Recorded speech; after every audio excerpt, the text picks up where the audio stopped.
Light boots, light helmet, or is that stolen? I don't know. Iron shield. Oh, all the stuff's down here. Okay. 108 gold. Go to his house. Lockpick, 3 bows. Ah, so that's what I'm wearing. It's got the arrows next to it, of course. Some food. Unknown. Spell tome. Oh, we had a book, didn't we? The Book of the Dragonborn by Prior Emmeline Madrine, Order of Talus, Waynon Priory. Year 360 to the 3rd era. Yes, so we're in the 4th era now, I believe. Year 360 of the 3rd era. 21st of the reign of His Majesty Pelagius IV. Many people have heard the term Dragonborn, who are of course ruled by the Dragonborn emperors, but the true meaning of the term is not commonly understood. For those of us in the Order of Talus, this is a subject near and dear to our hearts, and in this book I will attempt to illuminate the history and significance of those known as Dragonborn, down through the ages. Most scholars agree that the term was first used in connection with the Covenant of Akatosh, when the blessed St. Elicia was given the amulet of the kings and the dragon fires in the temple of the One were first lit. Akatosh, looking with pity upon the plight of men, drew precious blood from his own heart and blessed St. Elicia with the blood of dragons, and made a covenant that so long as Elicia's generations were true to the dragon blood, Akatosh would endeavour to seal tight the gates of oblivion and to deny the armies of Daedra and undead to their enemies. The Daedra-loving Aliettes, those blessed by Akatosh with the dragon blood, became known more simply as Dragonborn. The connection with the rulers of the empire was thus there from the beginning. Only those of the dragon blood were able to wear the amulet of kings and light the dragon fires. All the legitimate rulers of the empire have been Dragonborn. The emperors and empresses of the first Cyrodiilic empire, founded by Elicia, remain Cyrodiil and his heirs, and of course Tiber Septim and his heirs, down to the current emperor, His Majesty Pelagius Septim IV. Because of this connection with the emperors, however, the other significance of the Dragonborn has been obscured and largely forgotten by all the scholars and those of us dedicated to the service of the blessed Talos, who was Tiber Septim. Very few realise that being Dragonborn is not a simple matter of heredity. Being the blessing of Akatosh himself, it is beyond our understanding exactly how and why it is bestowed. Those who become emperor and light the dragonfires are surely Dragonborn. The proof is in the wearing of the amulet and lighting of the fires. But were they Dragonborn and thus able to do these things? Or was the doing the sign of the blessing of Akatosh descending upon them? All that we can say is that it is both and neither, a divine mystery.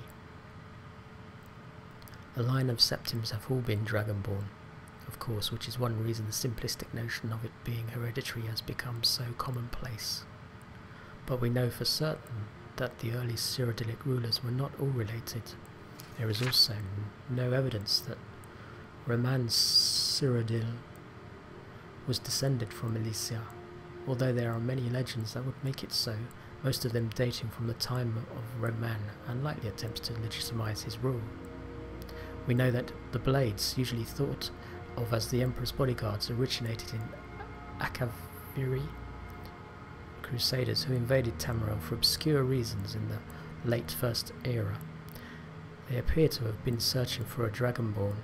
The events at Pale Pass bear this out, and the Akaviri were the first to proclaim Roman Cyrodiil as Dragonborn. In fact, it was the Akaviri who did most to promote his standing as emperor, although Roman himself never took that title in his lifetime. And of course there is no hereditary connection between Tiber Septim and any of the previous Dragonborn rulers of Tamriel. Whether there can be more than one Dragonborn at any time is another mystery. The Emperors have done their best to dismiss this notion, but of course the Imperial succession itself means that at the very least there are 2 or more potential Dragonborn at any time, the current ruler and his or her heirs. The history of the Blades also hints at this, although little is known of their activities during the interregnum between Riman's empire and the rise of Tob Septim. Many believe that the Blades continued to search out and guard those they believed were, or might be, Dragonborn during this time. Lastly, we come to the question of the true meaning of being Dragonborn. The connection with dragons is so obvious that it has almost been forgotten. In these days, when dragons are a distant memory, we forget that in the early days being Dragonborn meant having the dragon blood. Some scholars believe that was meant quite literally, although the exact significance is not known.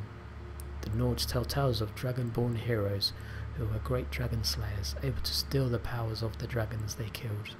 Indeed, it is well known that the Akaviri sought and killed many dragons during their invasion, and there is some evidence that this has continued after they become Riman Cyrodiil's Dragon Guard, again the connection to dragons, the direct predecessors to the Blades of today.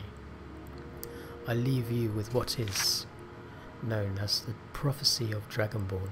It is often said to originate in an Elder Scroll, although it is sometimes also attributed to the ancient Akaviri. Many have attempted to decipher it, and many have also believed that its omens have been fulfilled, and that the advent of the last Dragonborn was at hand. I make no claims as an interpreter of prophecy, but it does suggest that the true significance of Akatosh's gift to mankind has yet to be fully understood. When misrule takes its place at the 8 corners of the world, when the brass tower walks and time is reshaped, when the thrice blessed fail and the red tower trembles, when the Dragonborn ruler loses his throne and the white tower falls, when the snow tower lies sundered, kingless, bleeding, the world eater wakes and the wheels turn upon the last Dragonborn.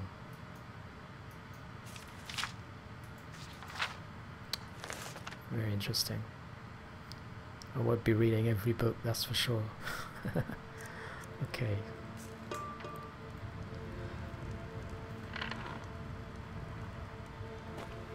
Well, I told you my sister would help us out. she sure has. Thanks, Roloff. Use the cooking pot. Cooking pots allow you to cook food that restores your health and provides other temporary effects. Okay, each recipe requires specific culinary ingredients that can be found throughout Skyrim. This is new. I don't remember cooking in... pheasant roast. Restores 5 points of health. Excellent. Rabbit hunch. Requires salt. So... tomato soup. 10 points of health.